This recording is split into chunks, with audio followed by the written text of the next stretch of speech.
Hello সবাইকে। তো আমার নতুন ভিডিওতে আরও একবার স্বাগত। তো এই ভিডিওতে আমি আর আমার দুলাভাই বাইক রাইড করে কোথাও একটা যাইতেছি। তো কোথায় যাইতেছি এটা আমরা পরবর্তীতে স্পটে গিয়েই উন্মোচন করব। তো চলুন যাওয়া যাক। তো তার আগে হচ্ছে যে আমাদের সেফটি ফার্স্টের জন্য হেলমেট। চলুন আমাদের জার্নি স্টার্ট করা যাক।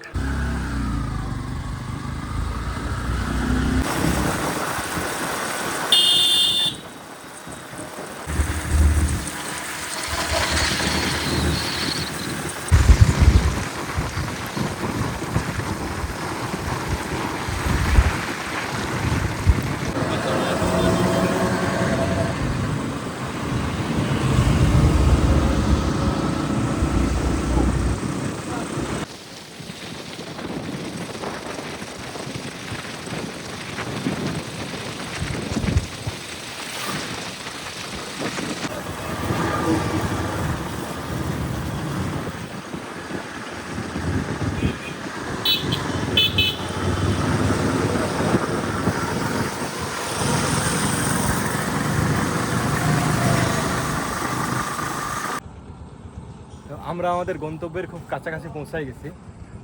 এটা হচ্ছে যে প্রেমতলী বাজার গোদাগাড়ি। তো আমাদের এই পারে হচ্ছে পদ্মা নদী না কি নদী এখন জানি না। তো নদীটা পার হইতে হবে, তারপরে আমাদের স্পট একটা বন জঙ্গল আছে। তো দুলা ভাই এখানে, ভাই কিছু বলবেন? তো আমাদের হচ্ছে যে নৌকাটা ওই তো আসতেছে, আর এই হচ্ছে একটা ভিউ। এখন কি নদী এটা সেটা জানি না, এই বিষয়ে কোনো আইডিয়া নাই। তো ওই পাশে হচ্ছে যে বন জঙ্গল, একটু দেখাই জুম করে। তো ওইখানে আমরা একটু যাওয়ার ট্রাই করবো। ভাই ওখানে হচ্ছে পদ্মা নদী শুধুমাত্র, এখানে চিকন হয়ে গেছে পদ্মা নদী, তারপরে ওইদিকে আবার হচ্ছে যে চওড়া হইছে। আর নৌকাটা আসতেছে।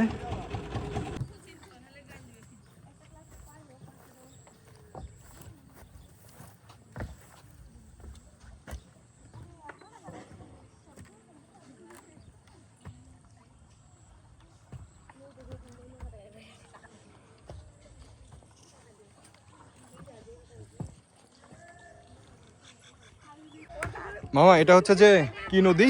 পদ্মা নদী। পদ্মা নদী। আর ওই পারে ওইটা হচ্ছে যে টুরিস্ট স্পট নাকি? না পুলিশ না, ফরেস্ট বাগান। আচ্ছা আচ্ছা, ফরেস্ট বাগান। তো এখানে সবাই ঘুরতে আসে। আচ্ছা, আর আপনাদের এটা পারাপারের ভাড়া কত? 20 টাকা করে। 20 টাকা পার পারসন। আচ্ছা, তো এই হচ্ছে পদ্মা নদী। মামা এখানেকার একমাত্র নৌকার চালক। নৌকালা মামা স্টার্ট দিয়েছে আমাদের নৌকা। তো যাত্রী হচ্ছে আমরা দুইজন, আমি আর দুলা ভাই। তো এখন হচ্ছে যে ওই পারে খুব কিউরিয়াস যে ওই পারে কি আছে দেখার জন্য। এই হচ্ছে ভিউ।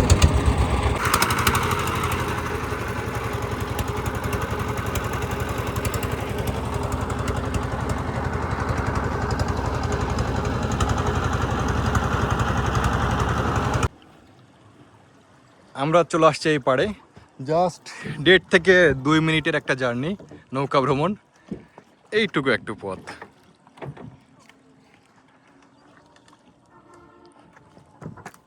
আমরা এখন নামার জন্য রেডি হইতেছি। এখানে আমাদের হেলমেট রাখা আছে, একটু নিয়ে ফেলি। আর ব্যাগটা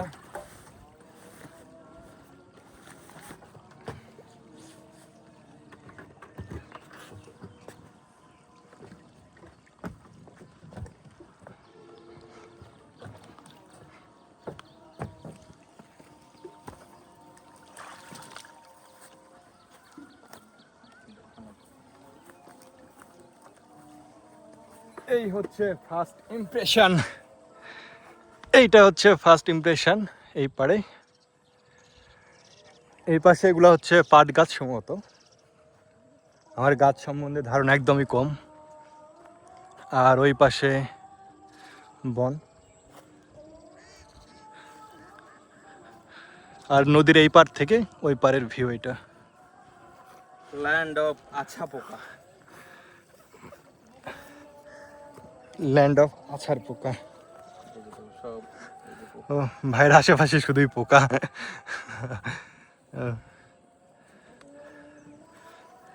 তো এখন ভাই আমরা কোন দিকে যাব? ওই পারে হচ্ছে যে হেলমেটের জন্য আমি ঠিকঠাক ধরতে পারতেছি না।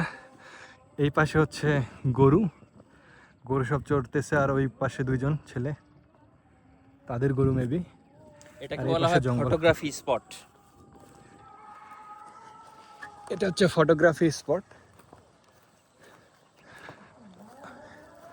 আর আমরা সেজন্য ফটোগ্রাফির জন্য সব কিছু নিয়ে আসছি, ক্যামেরা ট্যামেরা এসে যা যা লাগে। তবে ভিউটা সুন্দর আছে।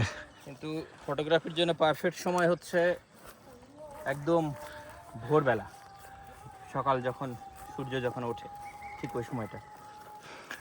আর এটা আসলে কোনো পারফেক্ট সময় না, তারপরেও আমরা আসছি। টাইমের সীমাবদ্ধতার জন্য এখন আসতে বাধ্য হলাম, কিন্তু আসলে পারফেক্ট সময় যেই আসবেন, সকাল একদম মর্নিং সান যখন আসবে তখন। তো আপনারা আসলে একদম মর্নিংয়ে আসবেন। এখন সম্ভবত বাজে 5টার মতো, বিকাল 5টা। আকাশের অবস্থাও খারাপ, প্রতিদিন বৃষ্টি হয়, আজকেও বৃষ্টি হবে হয়তো, মেঘ আছে। তো একদম ওয়েদার ডার্ক, এই ডার্কে ফটোগ্রাফি করা সম্ভব নয়। ওয়াইল্ড লাইফ ফটোগ্রাফির জন্য আমার মনে হয় রাজশাহীর মধ্যে বেস্ট এরিয়া এটা। তো এই তো দুলাভাই বললো যে ওয়াইল্ড লাইফ ফটোগ্রাফির জন্য একদম বেস্ট এরিয়া এটা। তবে আসলেই বেস্ট যতটুকু দেখতেছি। ওই পাশে সুন্দর বন জঙ্গল, এখানে পাখি উঠতেছে, এখানে গরু আছে। আর এখন আমরা বনের ভিতরে যাইতে পারি নাই, আমরা নদীর পাড়েই মাত্র।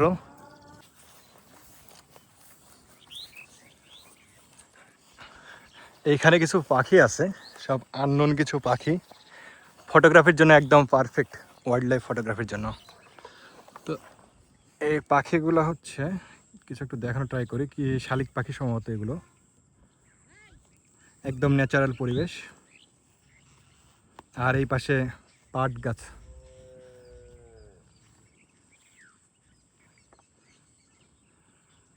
তো এখন এই বনে আমরা ট্যুরিস্ট হিসাবে দুইজন, আমি আর দুলাভাই।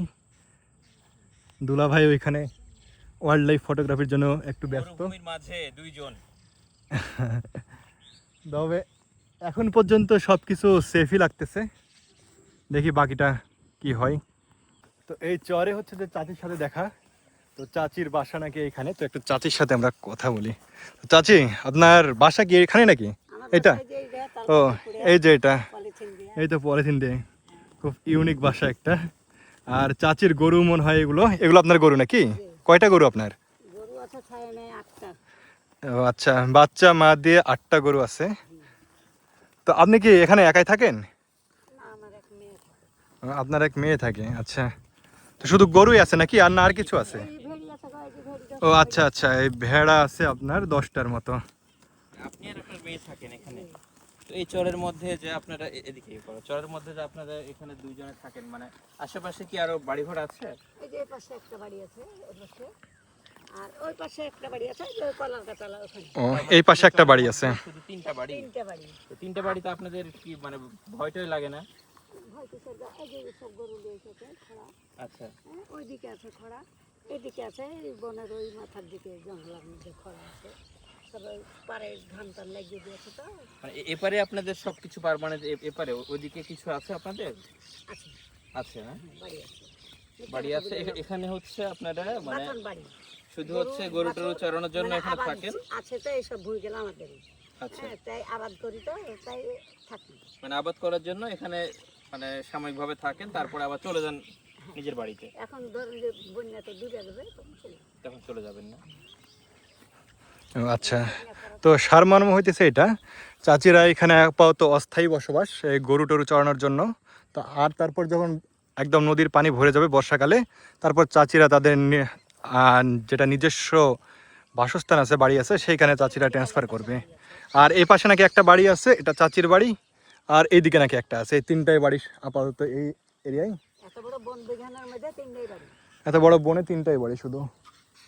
এই, এই, এই ঘর, ঘর। তবে চাচির বাড়ি দেখে যেটা মনে হচ্ছে যে যদি এটা চরকে গোটা পৃথিবীর সাথে তুলনা করি, তো এসে 2 জন আছেন 3 জন আছেন, সবচেয়ে লাকি পার্সন আসলে। যদিও জিনিসটা সুখকর না খুব একটা, কিন্তু এই জিনিসটা এই পরিবেশে থাকতে পারাটা আমার মনে হয় যে অনেক বড় সুখের একটা বিষয়।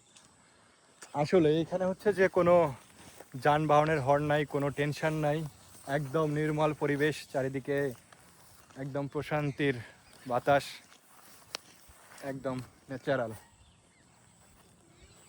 তো আমরা এখন একটু চাচির বাসাটা একটু ট্যুর দিই, কি আছে চাচির বাসা একটু দেখার চেষ্টা করি। ভাই অলরেডি এখানে বসে আছে। চাচির বাসা একটা, এটা কি রেস্ট বেড? কোন একজন বিখ্যাত মানুষ বলেছিলেন, আসলে আমাদের জীবনের উদ্দেশ্য কি? সুখ। তো প্রতিটা মুহূর্তে সুখ ফিল করা, এটা কিন্তু আসলে সবাই পারে না। এখানে বসে থেকে চাচি যে সুখটা নেয়, আমার কাছে মনে হয় এটা অপার্থিব। এটা টাকা দিয়ে কিনতে পারা যায় না। যদিও অনেক সুখ টাকা ছাড়া পাওয়া যায় না, কিন্তু জীবন যাপন করার জন্য খুব বেশি কিছু লাগে না। এটা একটা বড় উদাহরণ আসলে। কিছু সেকেন্ডের জন্য নিজেকে মনে হচ্ছে আমার জীবনের ডেস্টিনেশন এখানে, এরকমভাবে কোথাও থাকা নিরুদ্দেশ হয়ে।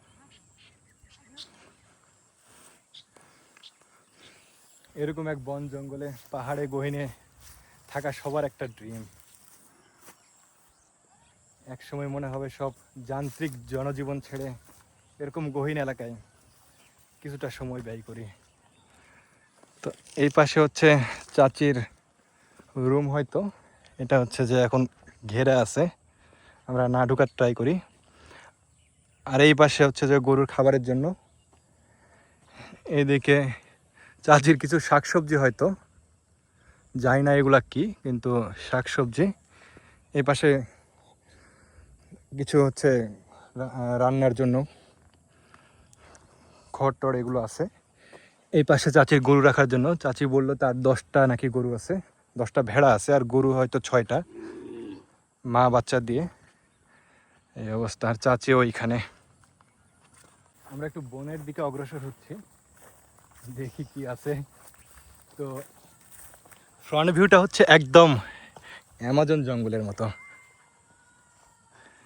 এই পাশে এগুলোতে সম্ভবত পানি থাকে, বর্ষাকালে এগুলোতে পানি উঠে আসে। তো ও বাপরে, হিসাববিহীন ব্রাজিল। ভিসাবিহীন ব্রাজিল, আমরা অ্যামাজনে ঢুকতেছি। বাহ, জোস পুরা।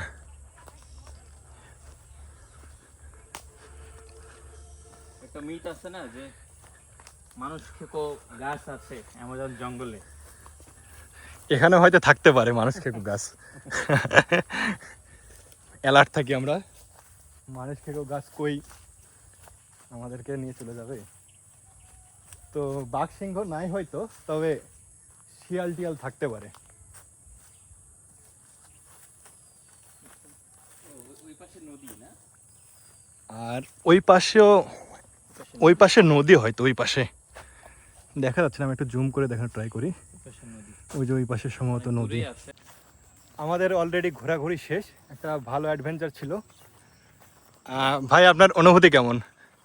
এখানে আসলে অনেকদিন ধরে আসবো আসবো মনে করছিলাম, কিন্তু এসে মানে সেই ব্ল্যাঙ্ক স্পেসটা ফিল্ড হয়ে গেছে আর কি। তো এই ছিল আজকের এই ভিডিওতে মোটামুটি। এখন আমরা ঘাটের দিকে অগ্রসর হব, ওইখানে আমাদের নৌকালা মামা আছে, তো মামা ওই পারে পার করে দিবে। এখন মোটামুটি বাজে সন্ধ্যা 6টার মতো। তো আমরা এখন ঘাটের দিকে আগাইতেছি। তো আজকের ভিডিওতে আমরা এই প্রেমতলী চর থেকেই ইতি টানতেছি। তো সবাইকে আরেকটা প্রেমতলী আছে নওগাঁ জেলার নিয়ামতপুর উপজেলাতে, সেখানে প্রতি বছর ফেব্রুয়ারিতে খুব সম্ভবত, তাই না? হ্যাঁ, ফেব্রুয়ারিতে মেলা বসে। আমরা জানতাম যে হয়তোবা ভার্সিটিতে আসা আগ পর্যন্ত জানতাম যে বাংলাদেশে বোধহয় প্রেমতলী একটাই। তো যাই হোক, দ্বিতীয় প্রেমতলীতে থেকে সবাইকে বিদায়। তো দ্বিতীয় প্রেমতলী গোদাগাড়ি থেকে সবাইকে বিদায় আজকের মতো এই ভিডিওতে। আশা করি নেক্সট ভিডিওতে আবার দেখা হবে। আল্লাহ হাফিজ।